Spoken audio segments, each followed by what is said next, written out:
wrenching.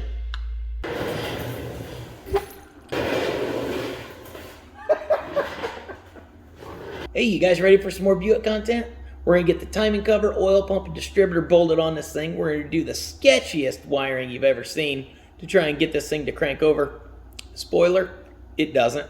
But on the positive side, I do figure out what the tight spot is in the bottom of the crank. If you don't know anything about that, that's fine. Just watch this whole episode, do the Star Wars thing, and just go watch all the videos in reverse. Who cares, right? Anyway, once we get all that stuff taken care of, then I think we can finally try and fire this thing up for the first time, and I'm just going to go with 100 years because it sounds cool. Anyway, it's going to be a fun episode, so buckle up and enjoy. All right, guys, the front main seal or timing cover seal, whatever you want to call it, it does like 12 different things. It actually showed up. So this is the upgraded new style. And here is the old one. So back in the day, originally from the factory, they would take this rope, wax covered rope type seal, and they would take it and they would stick it down in here. You cut it off so it's the right length, it barely touches end to end. It's kind of hard to show you guys with the camera in my hand. There we go. So you would cut this off, trim it off so that it barely fits in there. Boom, like that. And then you would put the split of the rope would go on the top, and then you take the bearing race, which looks about half like this. I looked around, I can't find the old one. But anyway, you would take it, set it down on there, press it in, and it pinches this rope and squishes it out. And then you put oil around the inside of that, and when you pop the cover on, they don't leak for like a week. Later on, let's say you have to pull that off. Well, from the factory, once they press that in there, there's these little tabs, these little slots in the case. They stick a screwdriver, a punch, or something down in there, they smack it, it bends it, it keeps that seal race from being able to pop back out and end up flopping around in there and letting this thing, you know, come loose and be debris in your timing chain. So you can't really take that out and put it back in because they've already punched these. And so what you're supposed to do is just take your new rope, cut it to fit, and then stuff it down inside there and then put it back on. Well, these suck. They're not worth your time. I don't even know why Felpro sends those in the new gasket kits anymore, and they don't just send this. Maybe it's an extra $10 for the kit. I would much rather buy a kit with the upgraded seals. I ordered this from TA Performance. They sell a bunch of badass performance Buick parts. They sent this right out to me. It was like 15 bucks. It got here in a couple of days. I got it. So it's got a little spring in here, and that spring pushes down on the harmonic balancer. I'll show you here. When your harmonic balancer comes through the front of the case, like that, the seal is in here like this. And that spring just keeps tension on that seal, and then they don't leak. It probably will still leak a little bit, but it's not going to leak like those stupid junk rope ones. You know, it's 1970s technology versus 2000s technology. In order to use this, you got to tap out the old bearing race from the backside, stick screwdriver in there, pop that baby out. Then I just took the die grinder, ground that out a little bit. Then all we got to do, according to their instructions, is put a thin bead of Permatex, RTV, whatever sealant of choice that you have. Just set it down on here like this, and it's pretty close to being the exact right fit. Some guys, like online, have said that theirs were kind of loose. And so after they punched it in there, they still went back with a little chisel and just tapped on that just a little bit just to kind of snug those up. But anyway, set that on there. Then I'll put my little bearing race and seal driver on there. We'll tap that down in there, and that'll be perfect. Then when I install this for the final install, I'll wipe a little bit of oil around this, or maybe some wheel bearing grease or something, just so when it does the initial startup or whatever, it has a little bit of lube on the rubber here to rub on the seal. And the idea here, I think, is the spring keeps, 99.9% of your oil leaks out, and it makes up for inconsistencies or wear on your harmonic balancer. And they've got this at a little bit of an angle, so oil kind of leaks in there. If you see, it's like a lip with a second lip here, and so it allows a little bit of oil to get in there to keep that lubed up, but it doesn't let it just leak continuously all the time. So, I live in the Rust Belt, so, a little oil on the bottom of my car, it's a good thing. Anyway, I will get that in there, and then while that dries, I can put the oil pump together because I've got it in a million little pieces.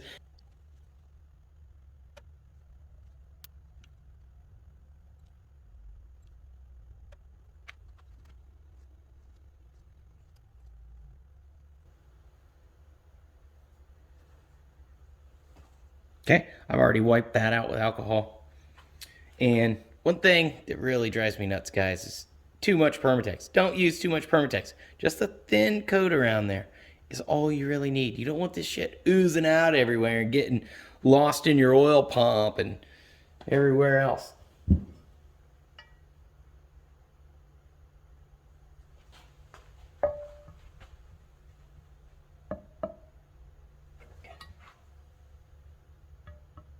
So make sure you drive it in square.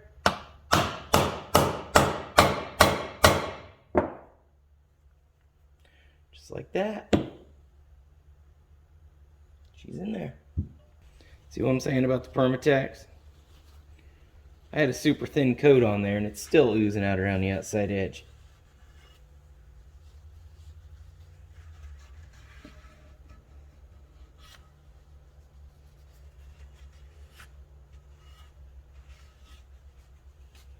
Keep her clean, boys.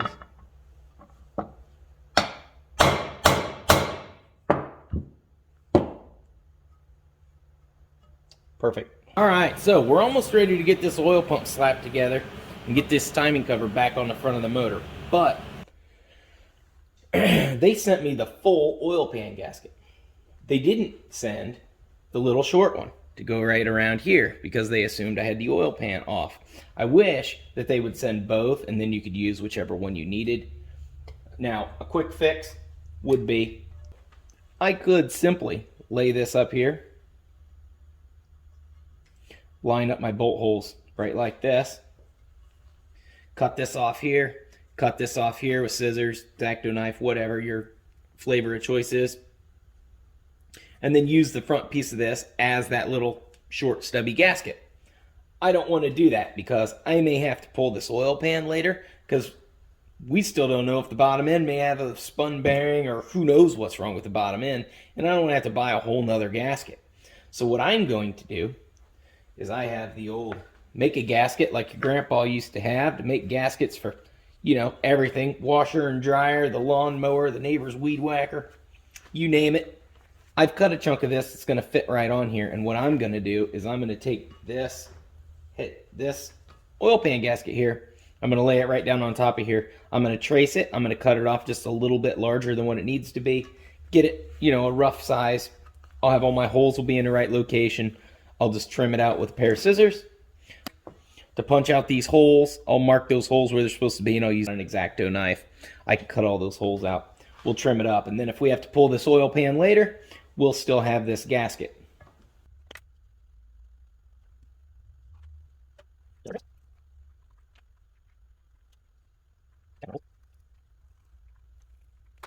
There we go. And we won't have that split in the center like this does where, another place for it to be prone to leak.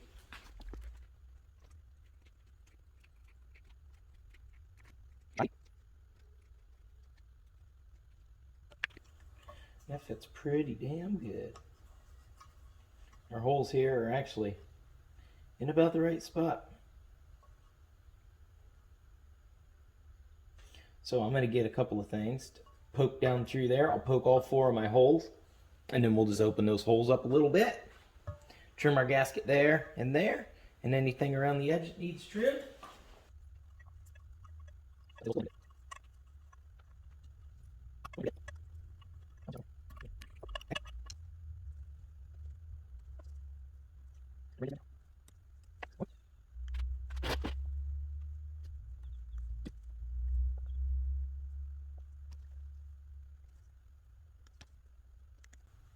Holes all look really good. I might open that one up just a smidge so our bolt doesn't get hung up.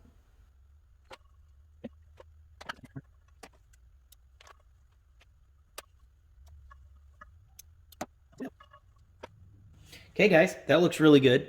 So what I'm gonna do now is I'm actually gonna make a second one of those in case I have to pull this timing cover off a second time.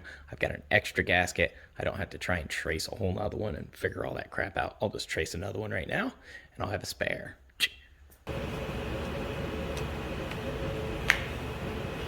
So on to the oil pump. I marked these so I would know the tops were the tops. And these just slide right in here. This pin goes right in here. There's no bearings or anything in here. Everything just gets lubed up. So I'll put lube on it here, but I just wanted to do the quick little assembly here to show you guys kind of how this works. And this shaft goes down through here. Lines up just like that. Now they make a wear kit for these because as you can see, this one has some wear here from the gears wearing on this aluminum housing. I don't know why they didn't have bearings or something else in here. I don't know, maybe they were just going for weight reduction because these engines are so light compared to any other big blocks made by basically anybody.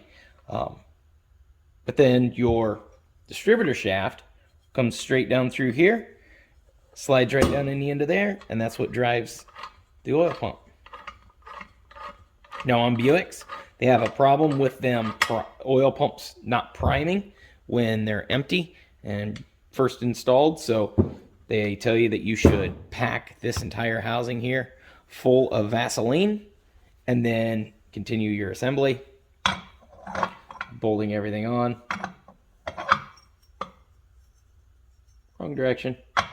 Bolt everything on this way, just like this. You don't want to use any Permatex on here like Mr. Permatex did, because the last thing you want to do is block off any of your oil galleys or anything.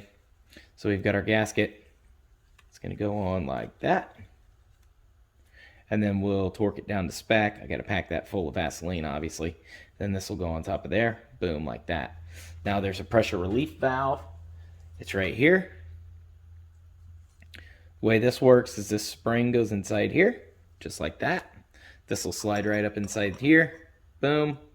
And then there is a plug that goes on that.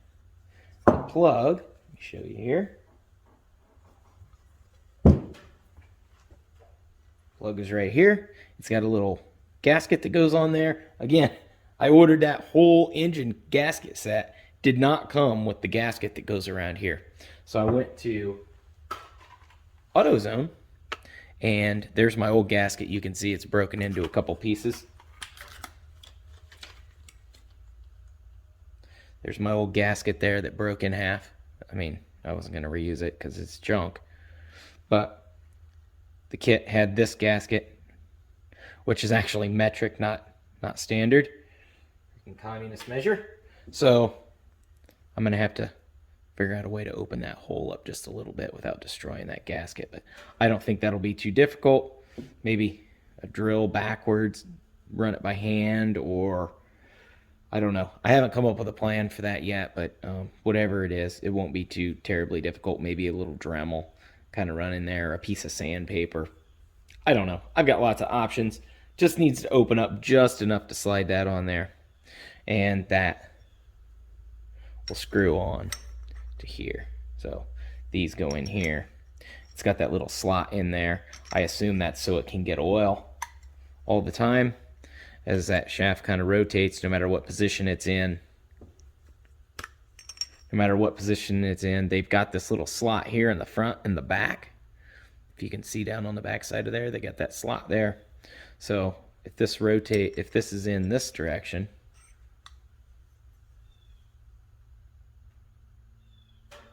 that's nice and open, so you can get lots of oil travel down into this spring, because that spring goes in there, like I said, and then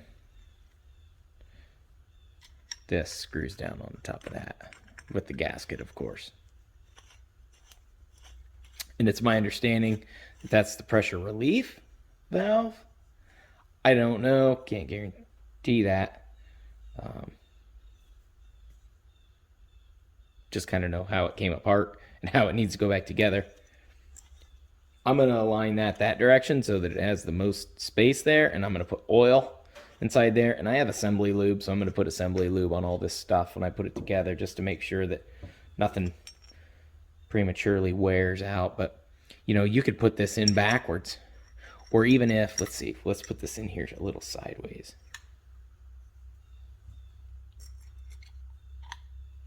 So that's in there sideways. And as you can see, oil can still get down in there, but not like it can if it's rotated to this side over here.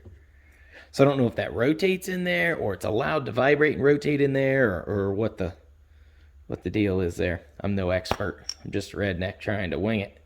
So I'm going to put it in so that it can get the maximum amount of oil down through there. If it's supposed to turn, I mean, literally it can turn in there because there's nothing stopping it from turning in there. So it should be able to position itself automatically.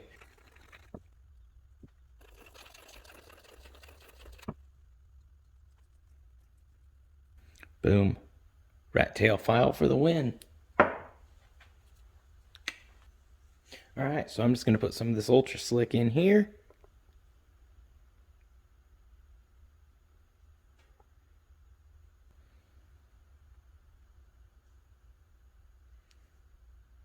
And I could have went and got a new oil pump for it, a high volume oil pump. But I thought, hey, you know what? I'm not going to do that, because if this thing doesn't run, then I got a bunch more money in it. And that's running right out of the bottom of there.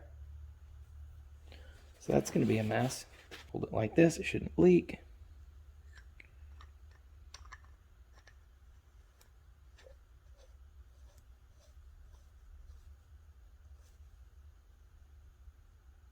There's a torque spec for this. I don't remember exactly what it is. I'm going to go find out right now, and I'm going to get a socket for that. All right, guys, so I got that in there. It was 35 foot-pounds to tighten that to, which seemed extremely tight for that. But, I mean, it's just a piece of, it's just a steel bolt going into an aluminum housing. It just seemed super tight. But you do what the man says, so I got her tightened up there. Now, there is quite a bit of wear on this face here, and like I said, they make a plate you can put on here, and it's like steel, and a spacer that goes on the other side, and it makes everything right again and saves your housing.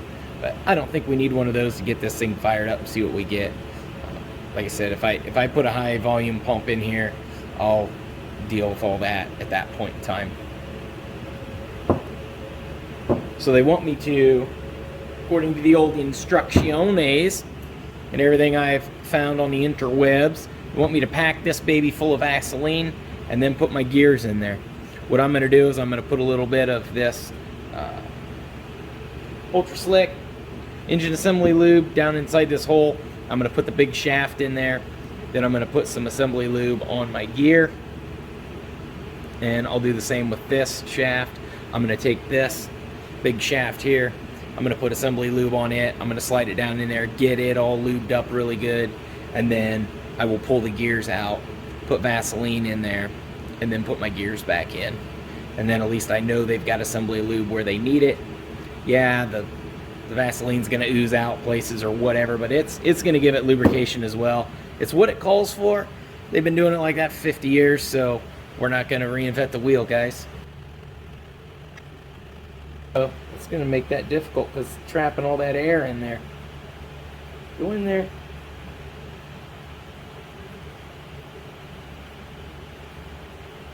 They also want you to put your gears in there and check that you have between 2 and 6 thousandths clearance between the top of your housing and the top of your gear. I'm sure mine has at least that. You can see it's got wear down in here. It says that if your wear is beyond those specs, you should buy a new housing. Guess what we're not doing? Buying a housing. So I'm just gonna not check that. Pretend like it's good. And making it impossible to put that shaft in there. Should have put the lube on the shaft. Come on, guys.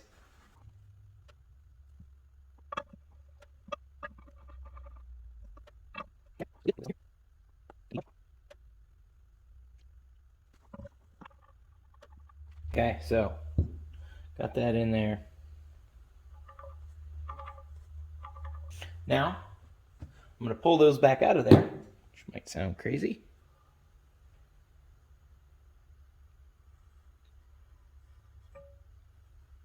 Set them up here. I'm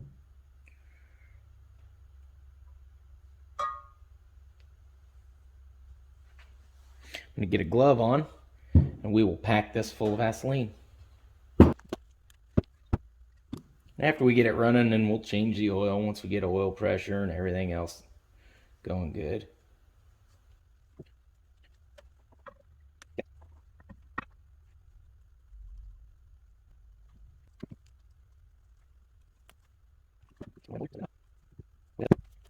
Okay, so I read it again. It says to pack the gear pocket. It doesn't say to pack these other spaces. So I'm going to dig some of this out of here.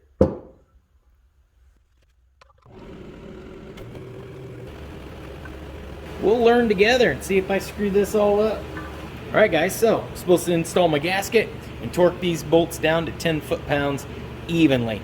So I don't have a torque wrench that goes down to 10 foot-pounds. Mine stops at 20.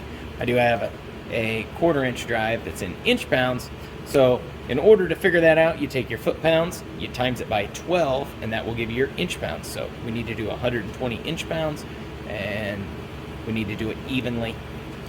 So I've got that set. We're going to slap this baby together. Okay, so I've got them all started. So I've got these all snugged by hand. Finger tight. And I am just going to go opposites each other, kind of like you do a tire.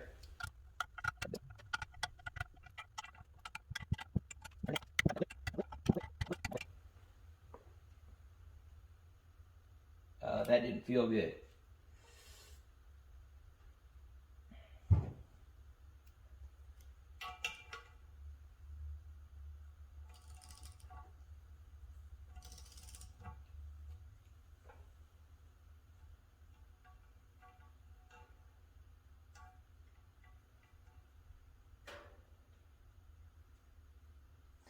That one needs to be a longer bolt.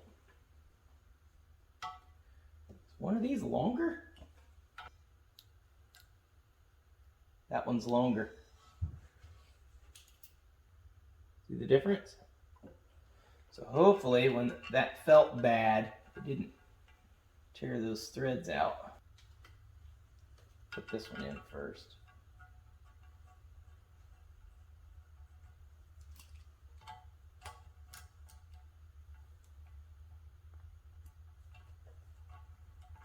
Always a little drama.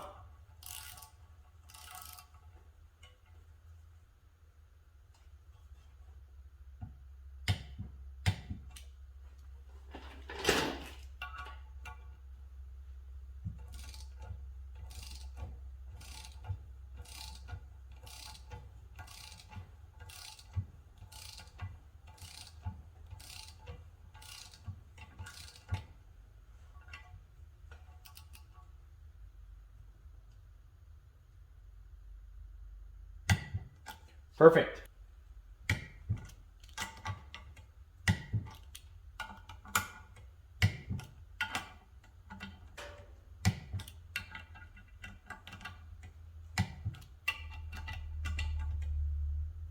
Yeah. Okay, those are perfect. Now I'm just going to toss an oil filter on here real quick just to keep stuff from running out of there or dirt or garbage getting up in there. Little fun fact for you guys. STP is actually the Studebaker company. Back in '66, Studebaker quit making automobiles. They were actually made in South Bend, Indiana, not far from me, for many, many, many years. And when they went out of business, They didn't technically go out of business. They knew that they weren't going to make cars anymore. And so a few years before they stopped production of automobiles in '66, they started diversifying their portfolio, and they were spending money and buying up other assets and things. And one of the things they did is they bought a very large stake in STP motor oil and additives. And so today, if you buy STP, you're technically buying a little piece of Studebaker.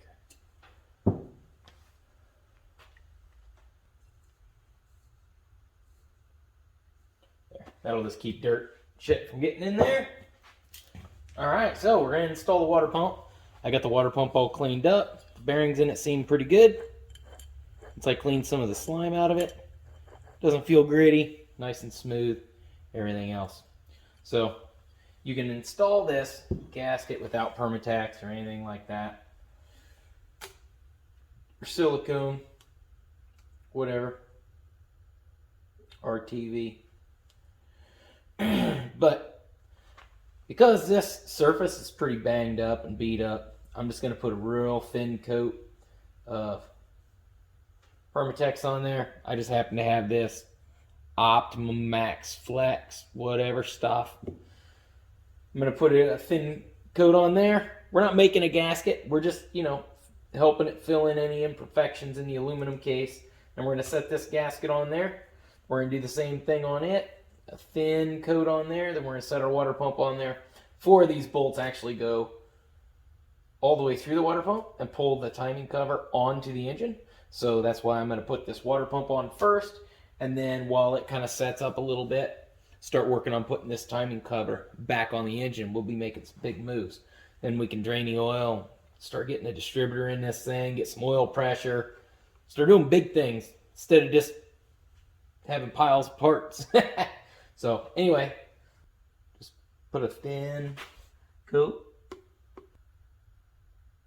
You don't want too much. Just a nice thin little coat.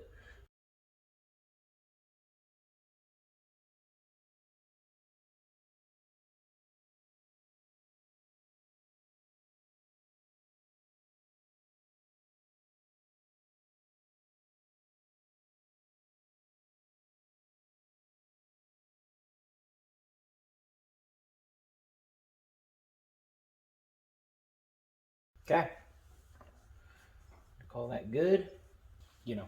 That's filling in all these little imperfections in here that, where the coolant and stuff's kind of ate this thing over the years, over time. Ooh, there's a little nick in that right there. Let me get that off of there right quick like.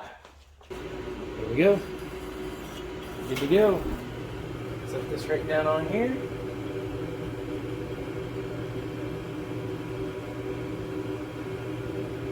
Put our bolts in.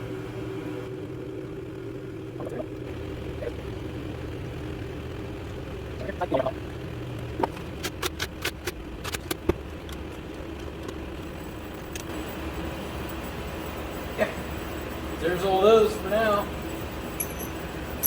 We got all these extra big ones.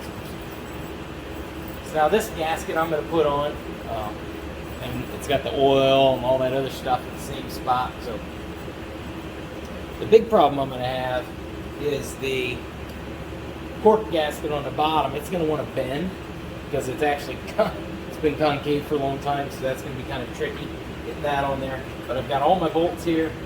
It's got 2 pins that align it, so I'm probably going to put a real thin coat of Permatex on this as well.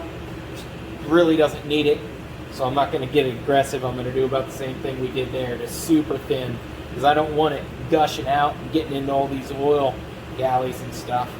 I'm not near as worried about the water as I am about the oil, so I may not even put Permatex around here. I may go, I don't know. I'll put it on there, but it's going to be super thin around these 2 spots.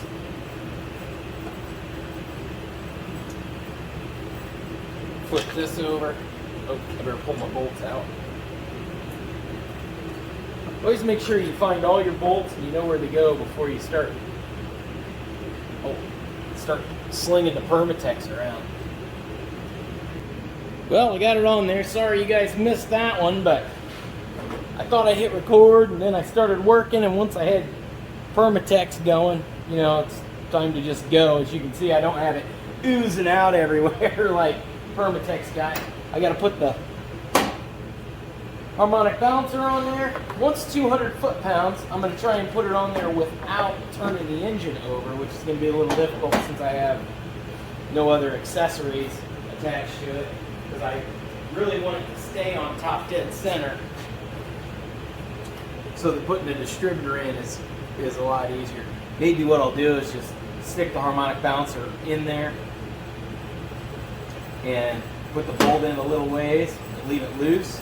That way I can tighten it down after I get the distributor in there. But I need to have it in there so that when I turn oil pressure, it doesn't pump oil out the front of there, that bearing there. So I've got the harmonic balancer here, and I've cleaned this all up. This is pretty clean around here. It shouldn't leak. I'm going to wipe it off with a little alcohol, and then I'll just put a little thing of wheel bearing grease around there, just a real thin coat, and then I'll slide it in there. I got 30 weight in the seal already itself, so I'm just putting it right around that front radius there. So it'll slide in good.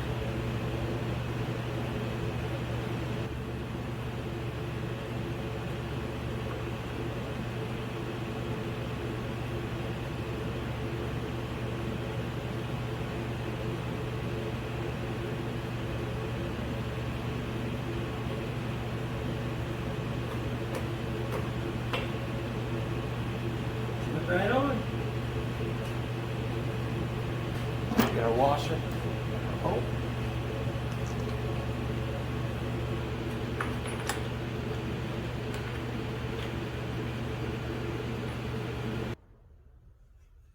Right there, we're at 0. I'm going to leave it there for now.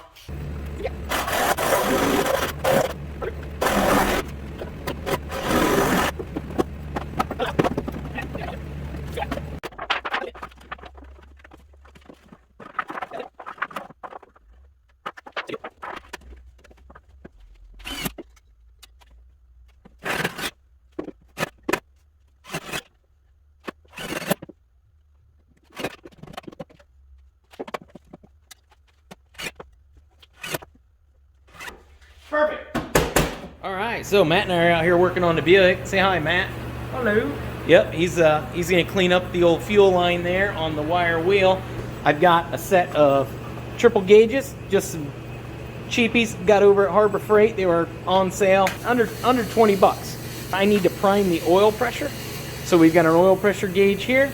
It came with some plastic tubing, which I don't recommend you use. I recommend you use copper. So I went and bought some copper line as well. We're going to hook up the plastic line and run it directly to the gauge so that we can prime the pump, get it fired up, make sure it runs, or see if it runs. And then once we figure out where we're going to mount this inside the car, then we will replace this line with the nice copper line and make a final, you know, kind of semi-permanent install on that. We've also got our water temp gauge on here, and we'll plug that in and get that all set up. And then we got an amps gauge, but I'm not even too worried about the amperage. If we put a battery in it and we get the fire up, it's got a good alternator, we'll be good there. We got our fuel pump here Matt's working on. He's working on getting the fuel pump hooked up over here. So I'll show you guys where we're gonna put the oil and water temp gauge. So we're gonna run our water temp right out of here, and then the oil pressure comes right out of this hole right down here in the side of the block right there. So we'll hook both those up. I'll probably screw it right to the fender. Now I've got an oil pump primer right here. Now you can make one out of an old distributor or anything like that, but it's just got a little, almost like a flat screwdriver tip in the bottom of it that drives the oil pump, just like the bottom of the distributor. It sits right down in here.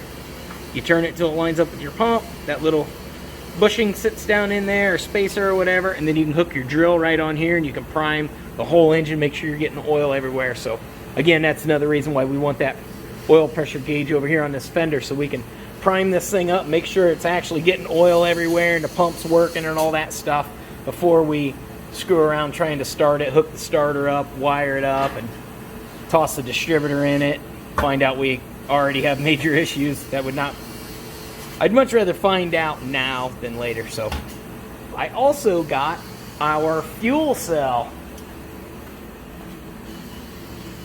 Not gonna lie, I already had it. Just went and dug it out of my shed. Just the old steel demo derby gas tank. And we got the quick disconnect right here. So I don't know if we're gonna put that in the trunk or if we're just gonna set it in the back seat for now and just run a hose up to the engine bay, or I might just set it on the floor out here on the ground, put a couple gallons in it.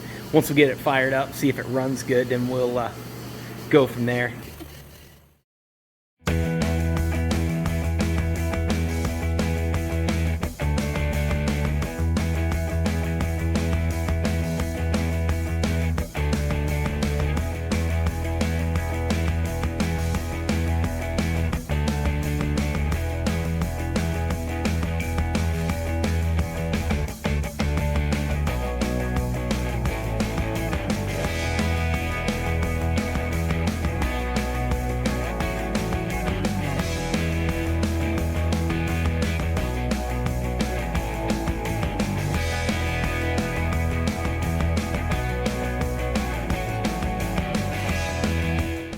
Alright guys, so here's our new fuel pump. Matt's going to put it on for us. Takes a gasket right here. It's a manual pump, so it actually, this goes up and down. It runs off the front of the cam, and that's what works the diaphragm inside the pump, and that's what pumps fuel out of your tank, straight up to your engine. These old manual engines don't need super high pressure pumps. I think these run like 8 to 12 pounds or something. I mean, it's virtually no PSI.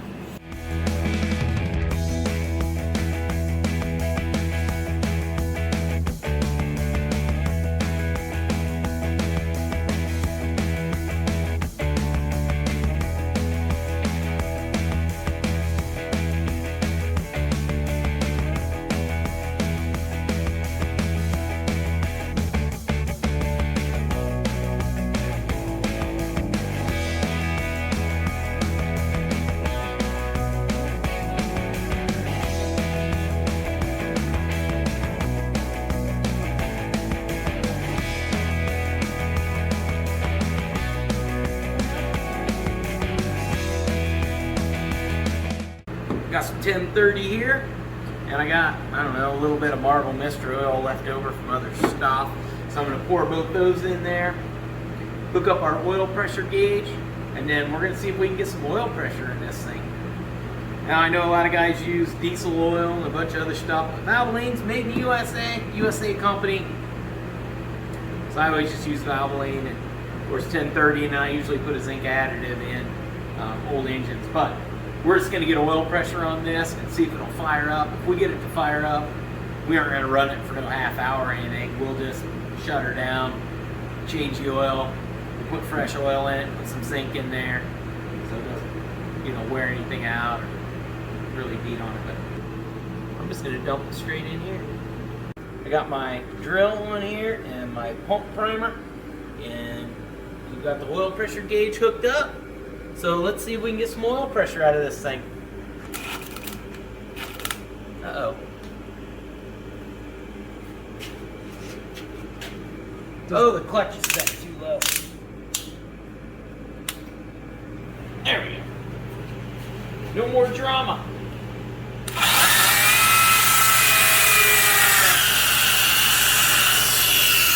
We're building pressure.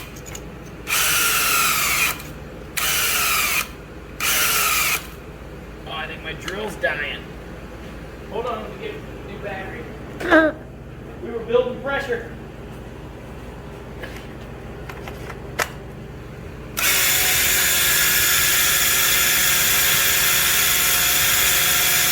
Look at that dial go. 60.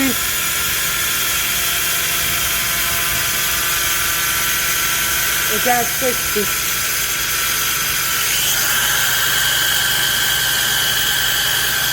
Staying right at 60. Yeah. I got it coming out of 4 over here. You're waiting on 2. I believe so, yeah. Yep, I'm waiting on 3. This stuff right here.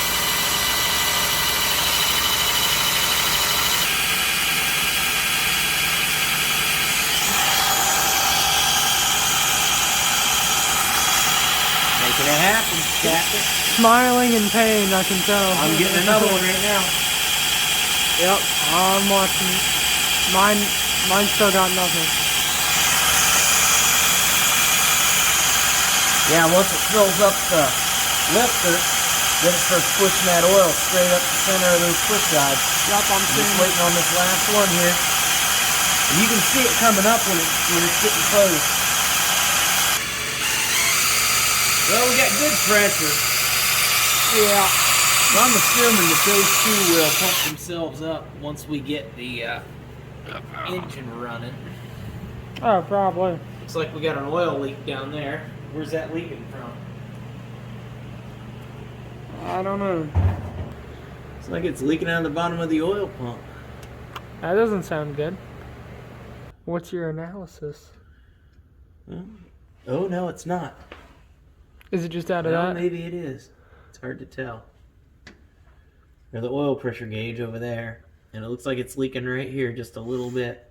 Just a little bit. Out of the oil pump. It's not enough of a leakage that it's gonna, I don't know. Stop us from seeing if it'll run. Exactly. So I've got a whole pile of parts here. I've got Wish.com distributor. It's not name brand. It's the cheapest thing I could possibly find. It's HEI, so we could eliminate points and a separate coil. When you wire these up, they're marked. You got your coil wires and your tack and your battery. So it's pretty self-explanatory. You got your GM pigtail, so you only got to run 2 wires. We're gonna slap that in. The way you do that is you line this up with your #1 plug with it on top dead center. We'll get a little more into that a little bit later. I've got new plug wires. Again, I did not pay much for these. They should not work. They're probably $12 total. Another Wish.com purchase. Spark plugs. Got the old Lone Wolf 5000 button. I actually got this at a swap meet in a kit that had a timing light, a little mirror, and a compression test set. And it was an entire kit you could buy in like the 50s or something. But yeah, it's pretty, hey, it works, it works. I've got this Super Pro tack that I use when I fire engines up, and I just hook up. I got little gator clips on here. I just hook everything up so that I can check the RPM, set my idle or whatever when I do timing, things like that. And then eventually I'm gonna hook this tack up. I bought it at a swap meet for $8. It was 10, but I talked the guy down a little. The wires are kind of chewed up on it, and there's no bracket for it. The buttons are falling out of it. We're gonna see if we can't get that put back together and mount it directly to the dash. That way we've got a super cool tack that's irrelevant.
So Jason and I got the distributor in here, and we got the plugs and wires on the engine.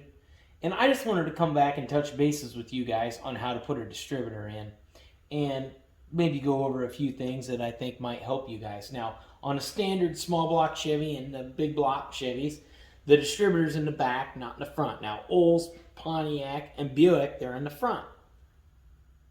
Not a whole lot is different, except the distributor's shorter, and it's obviously in a different location. Now, on a 350, 305s, the standard small block Chevys, they don't have this O-ring here. You have a little gasket that goes on top, and then you slide it down in there, and it runs the oil pump off the bottom of the distributor, just like Buick, Olds, Pontiac. So I'm no expert on all this fun stuff.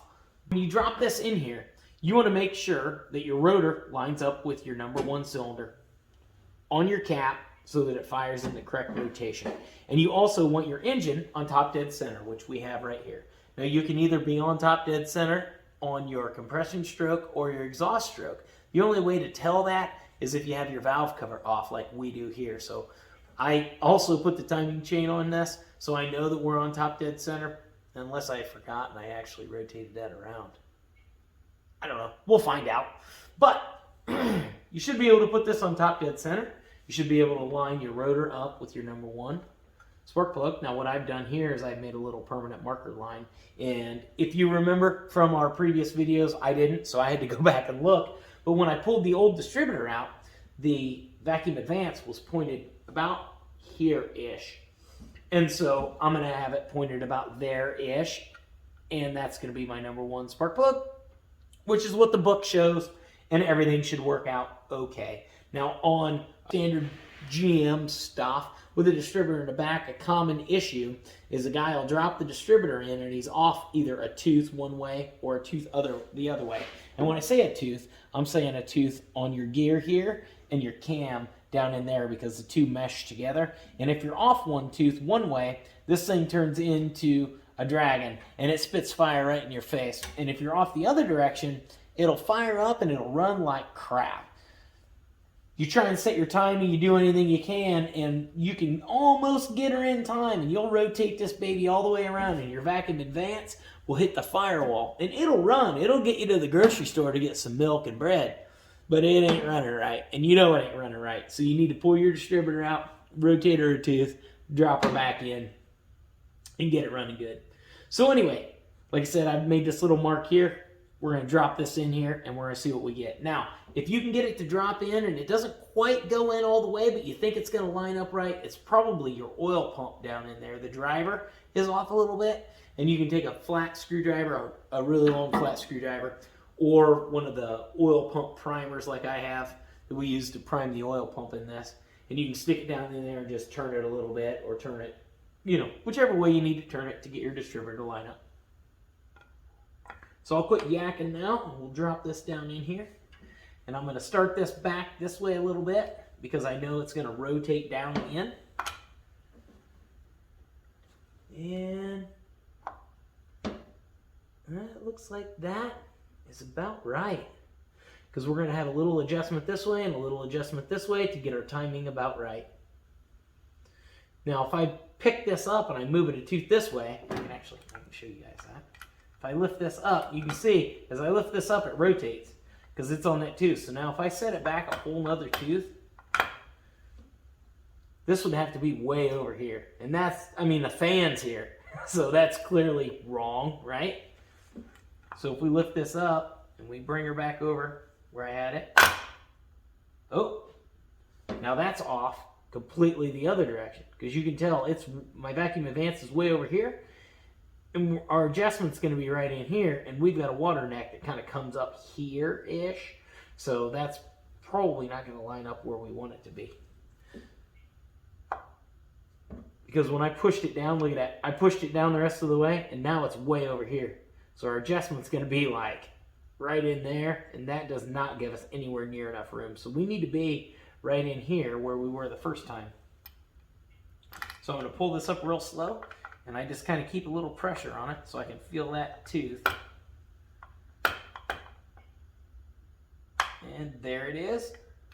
And, oh, I can't get it to drop in now because our oil pump moved. Can't get it to drop in there. So I'm going to have to pull that out. And I'm going to use my screwdriver here. Pull this out of here. I can see where that's at. Right like that. So it's about like that. And our oil pump drive is actually rotated the other way. So we're going to spin this around like that. I'm going to set this right back down in here.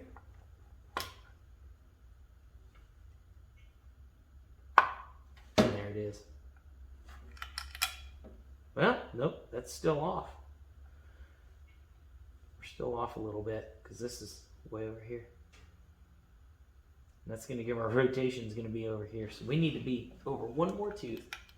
So hopefully we can get this to drive over that way.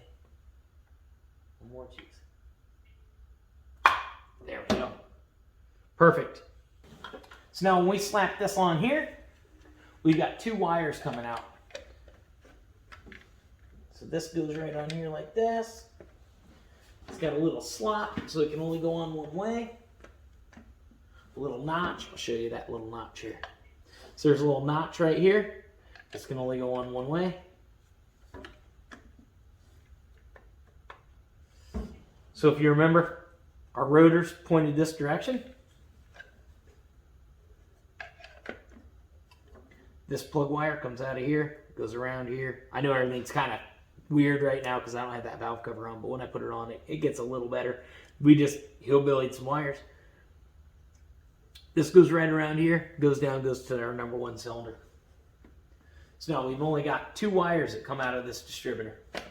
I'll tighten those here in a second. We got 2 wires that come out of here. We got a hot and we've got a tack, and that's it. It's the only 2 wires you need, and actually you can live without a tack if you don't want to know what your R's are. So I will get this stuff buttoned up. I'll get the valve cover back on here and get the battery buttoned up, and I think we're about ready to dump some fuel down this thing and see if it will try to pop off.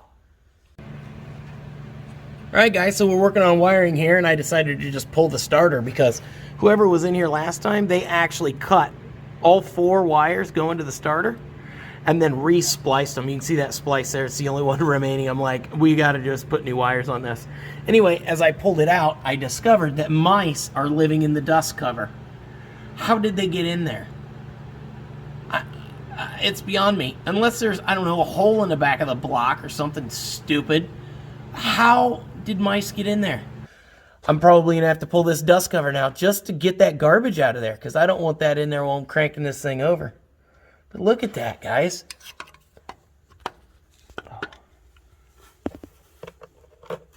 It's like, that is mouse house. It's just caked in there. Look at that. It's clear full.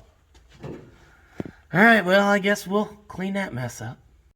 All right, so we pulled the dust cover bolts, guys. We're gonna drop this dust cover. Let's see what happens here.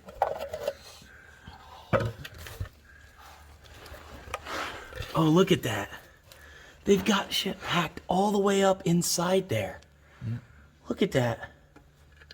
Oh, God, watch your head. How did mice get in here?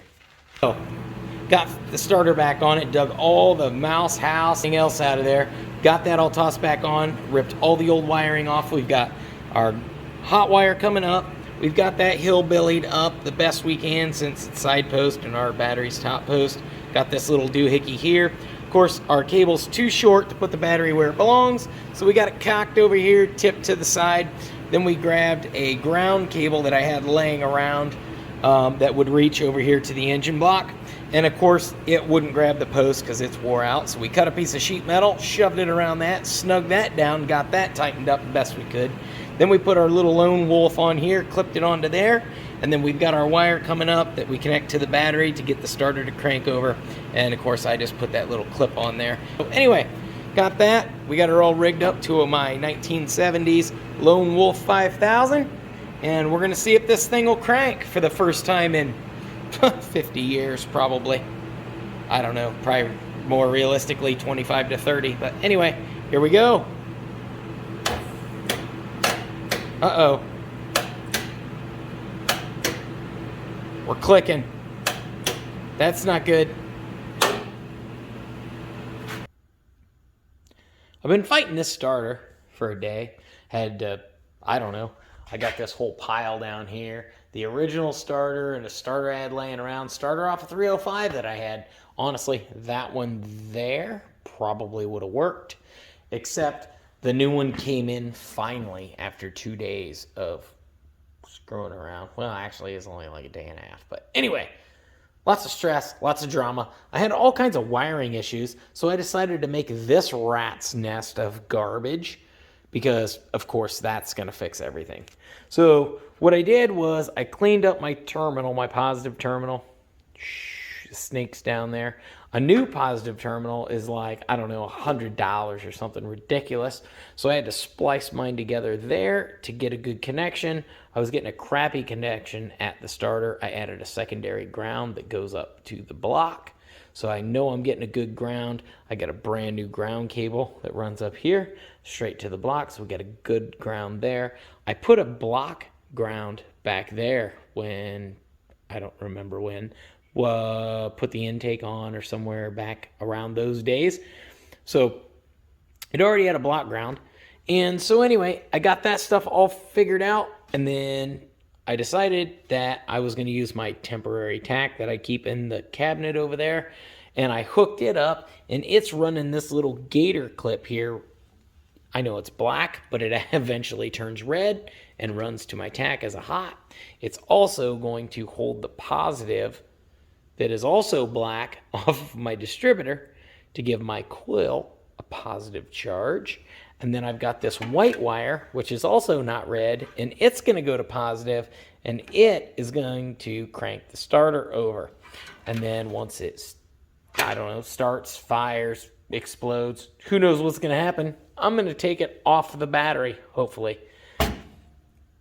I've got a ground that's black, and I've added the body ground, which it needs. This ground goes up to my tack as well.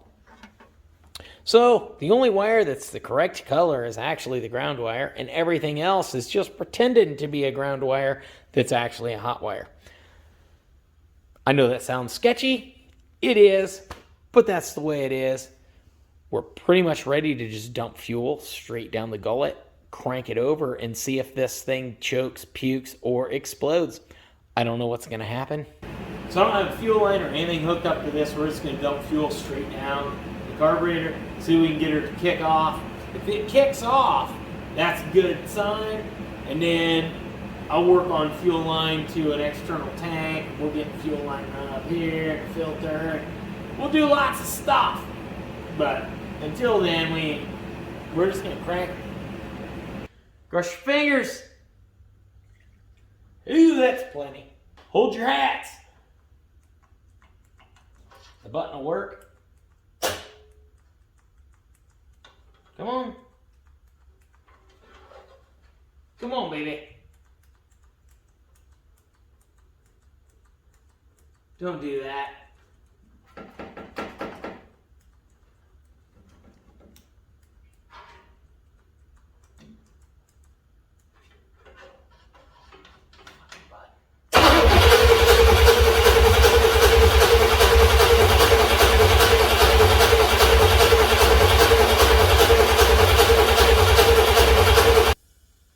I'm getting nothing.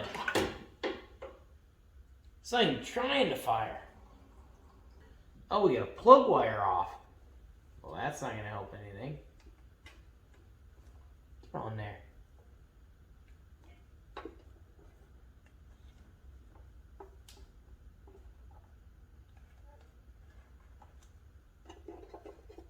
Call me a dumbass. I didn't even have the wire plugged in.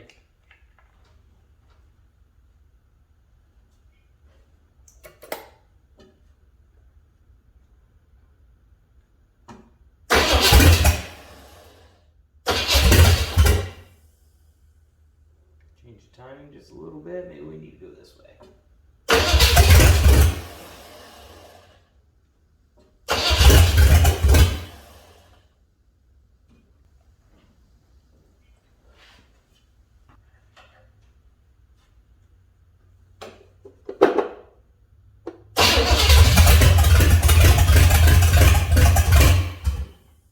We were running. We were running there. Okay, so our timing's obviously off. We need to rotate this thing around a little further. I think we're off one tooth on our distributor, but I can't be sure.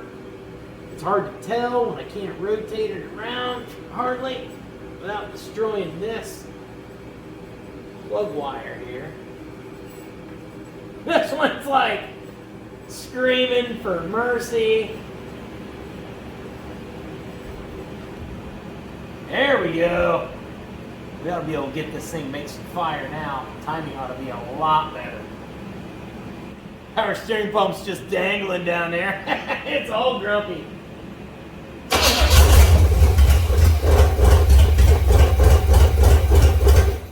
Hey, we had it running. All right, I need to crank this idle way up because it's obviously not idling anywhere near heat where it needs to.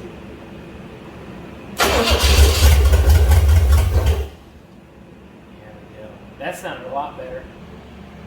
I'm gonna hook up a fuel line straight to the carburetor because we got her popping off, and I just don't have a steady fuel delivery, and that's what's killing me right at the moment. I'm going to take the factory fuel line, which I have right here, and it's going to go off the bottom of the manual fuel pump. I'm going to cut this off here-ish, and then try and get it to route up this way, and then I'll hook a rubber line on the end of it, around and on to this fitting here. That looks really good. I think if we just rotate this down a little bit, I'll put a little flare on here so we can slide our hose on. We'll have a rubber chunk of hose from about here to here to the other steel line down there. And then I know you're wondering about a fuel filter. I don't put fuel filters between the pump and the carburetor other than the filter that is inside the carburetor here. I like to put the filters right in front of the pump. A, because it likes to keep trash out of the pump, and B, if you have a fuel filter right here for a lawnmower, those little plastic ones or even the glass ones with the O-rings, they all leak. Eventually, they leak, they get hot, they melt, all kinds of other drama, and then you got fuel right on top of your engine, and you're probably going to be running wide open throttle when that happens. You're a hell of a lot better off if you're leaking fuel right above the ground, way down there, away from all this stuff. So, that's why I like to put my fuel filters down below, and we'll just have a little chunk of fuel line right here. Okay, so I've got both these lines cleaned up. I got that cleaned up there, that cleaned up there. Let's get these installed on the car, and we'll get our hose clamps on there, and then fuel from the fuel pump to the carburetor will be good to go. Just got my redneck fuel cell. I got a fuel filter running up into the bottom of the fuel pump, and then I've got the return line coming down and going into this gas can here. Hopefully we can get this thing fired up and running enough that I can justify bolting all this stuff back together and putting coolant lines on it and everything else, and then we can slap a better carburetor on it or rebuild that one, like I said. So anyway, we're gonna see what we can get here. May need just a little bit of chokeage. Okay. Ready? Yeah, I'm scared.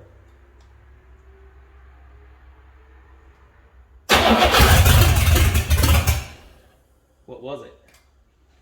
We'll twist it a little bit here and we'll see if it comes back around. I'll try and keep it running. Yeah, it's kind of hard to see since everything's shaking. Yeah, and it doesn't want to run, and we'll see what we can get out of it.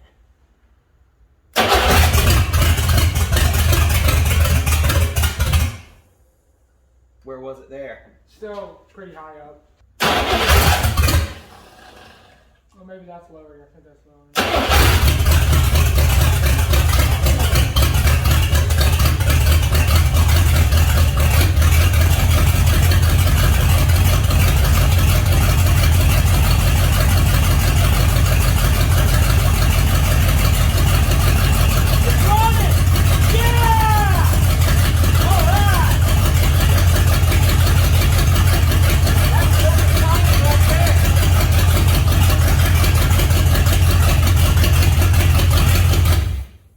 It seems to be running ish. I wouldn't call it great. I don't know what oil pressure we had here, but we need to fire it back up and we'll watch the oil pressure there. We definitely don't want to let this thing get hot. It hasn't been running very long, so it's clearly not hot. But we also need to watch this fuel leak because we're definitely leaking some fuel out of this carburetor here. Yep.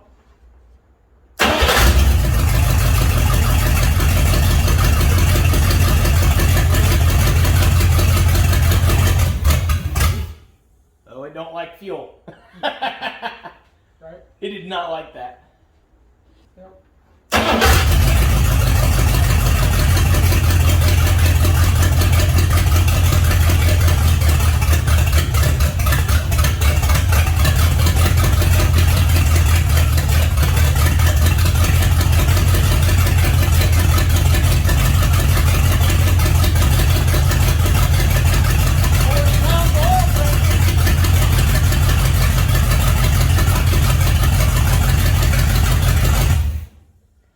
pounds of oil pressure. That's good.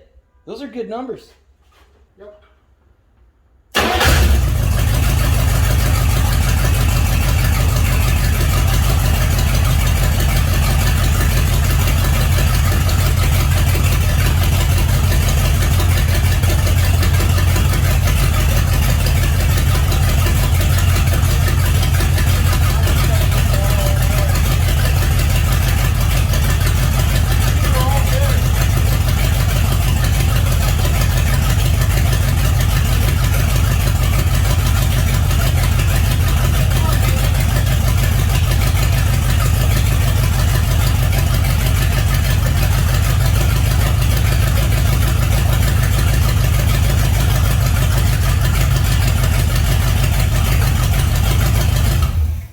We got one rocker that didn't get in oil.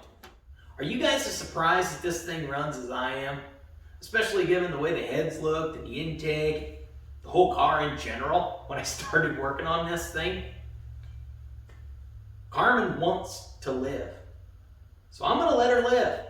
I'm gonna get working on the list of crap I have to get done next. Radiator, gas tank, wiring, tire that goes flat every 15 minutes. Anyway, I got a lot of work to do, so I'm gonna get working on the next video for you guys. Until then, go back, check out some of my other videos, or get caught up on this project. You know, whatever. And I'll see you guys back here as soon as I can get this next video up for you. Until then, keep on wrenching. Peace.